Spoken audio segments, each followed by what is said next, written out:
ബിസ്മില്ലാഹി അൽഹംദുലില്ലാഹി വസ്സലാത്തു വസ്സലാമു അലാ അഷ്റഫിൽ മുർസലീൻ വഅലാ ആലിഹി വസഹ്ബിഹി അജ്മഈൻ. അമ്മാ ബഅദ്. ഏറ്റവും ബഹുമാനം നിറഞ്ഞ ഉസ്താദ്മാരെ, പ്രിയ കൂട്ടുകാരെ, എൻ്റെ ശബ്ദം ശ്രവിക്കുന്ന നാട്ടുകാരെ, വീട്ടുകാരെ, നാം എല്ലാവരും ഒരുമിച്ച് കൂടിയത് ഒരു സ്വാലിഹായ അമലായി സ്വീകരിക്കുമാറാവട്ടെ. അല്ലാഹു പറയുന്നു,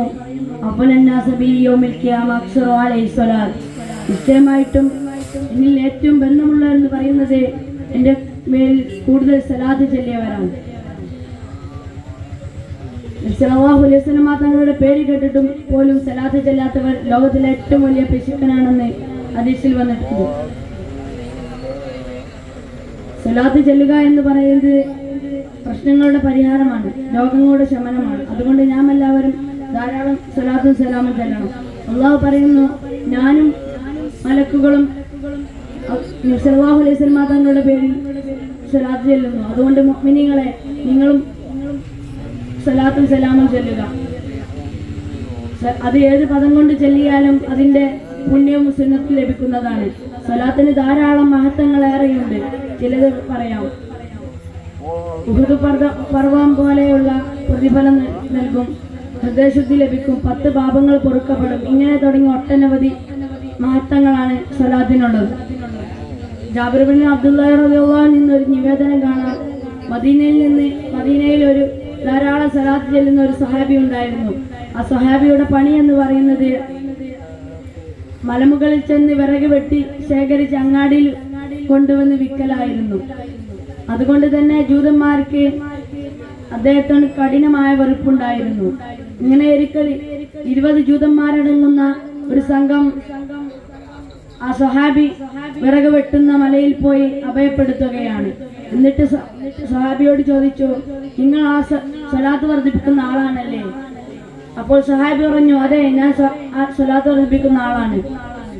അതിന് പ്രതിഫലം തന്നിട്ടുണ്ടെന്ന് പറഞ്ഞുകൊണ്ട് സ്വഹാബിയുടെ കൈയും കാലും കെട്ടിയിട്ട് നിലത്തടിക്കുകയാണ്. എന്നിട്ട് നാവരിഞ്ഞ് കയ്യിൽ കൊടുത്തു, ഇതാ നിങ്ങൾ സ്വലാത്ത് ചൊല്ലിയുള്ള പ്രതിഫലം. അതുവരെ വെട്ടിയിട്ട വിറകുമായി ആ സ്വഹാബി സങ്കടത്തോടെ മസ്ജിദ് നബിയുടെ അരികിലോട്ട് പോയി. ജിബ്രീൽ അലൈഹിസ്സലാം മുഖേന അപ്പോഴേക്കും നബി സല്ലല്ലാഹു അലൈഹി വസല്ലം തങ്ങൾ ഇക്കാര്യം അറിഞ്ഞിട്ടുണ്ടായിരുന്നു.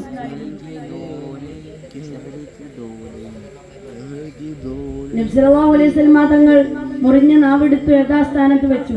സുബ്ഹാനല്ലാഹ്, നാവ് പൂർണ്ണാവസ്ഥയിലായി. സ്വഹാബി ഒന്നും സംഭവിക്കാത്തതുപോലെ സംസാരിക്കാൻ തുടങ്ങി. നബി സല്ലല്ലാഹു അലൈഹി വസല്ലം തങ്ങളോട് കാര്യങ്ങൾ വ്യക്തമാക്കി കൊടുത്തു. നബി സല്ലല്ലാഹു അലൈഹി വസല്ലം തങ്ങൾ ഒന്നും നോക്കിയില്ല. എൻ്റെ പേരിൽ സലാത്ത് ചൊല്ലിയുള്ള പ്രതിഫലം ഇഹലോകത്ത് തന്നെ കാണിച്ചു കൊടുക്കണമെന്ന ദൃശ്യദൃഷ്ടിയോടെ ആ സ്വഹാബി കൊണ്ടുവന്ന വിറക് വെട്ടിലോട്ട് കഴിച്ചുകൊണ്ടി. ഒരു നിമിഷം അതാ വിറക് വെട്ടിന് പകരം സ്വർണ്ണക്കട്ടകൾ അങ്ങനെ വെട്ടിത്തിളങ്ങുകയാണ്. സല്ലല്ലാഹു അലൈഹി വസല്ലം തങ്ങൾ ഒരു പുഞ്ചിരി തൂക്കിക്കൊണ്ട് സ്വഹാബിയോട് പറഞ്ഞു, ഓ സ്വഹാബ, ഇതെല്ലാം എടുത്ത് വീട്ടിലോട്ട് പോയിക്കോളൂ. സ്വഹാബി പറഞ്ഞു, അള്ളാഹുവിന്റെ പ്രവാചകരെ, എനിക്ക് ഇത്രയും വലിയ സമ്പത്ത് ആവശ്യമില്ല. എനിക്ക് താൽക്കാലികം 2 സ്വർണ്ണക്കട്ടകൾ മാത്രം മതി. നബി സല്ലല്ലാഹു അലൈഹി വസല്ലം തങ്ങൾ അള്ളാഹുവിലോട്ട് കരമുയർത്തി. അള്ളാഹു വിറക് വെട്ട് പഴയപടിയായി.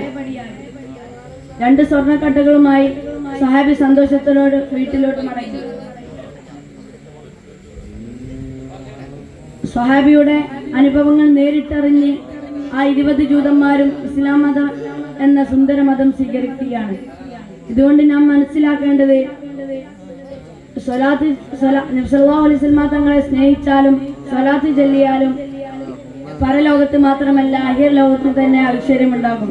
നമുക്കും ധാരാളം സ്വലാത്തും സലാമും ചെല്ലാൻ കഴിയട്ടെ എന്ന ദുആവസിയത്തോടെ ആഖിറു ദഅവാനാ അൽഹംദുലില്ലാഹി റബ്ബിൽ ആലമീൻ. അസ്സലാമു അലൈക്കും.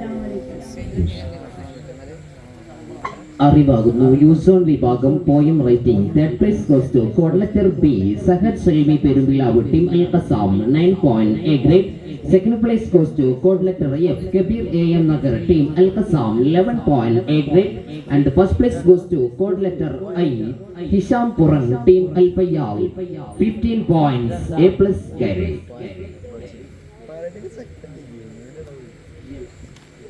വേദിയിൽ എൽ സോൺ വിഭാഗം പ്രസംഗ മത്സരം തുടരുന്നു. വേദിയിൽ എത്തുന്നു കോഡ് ലെറ്റർ ബി.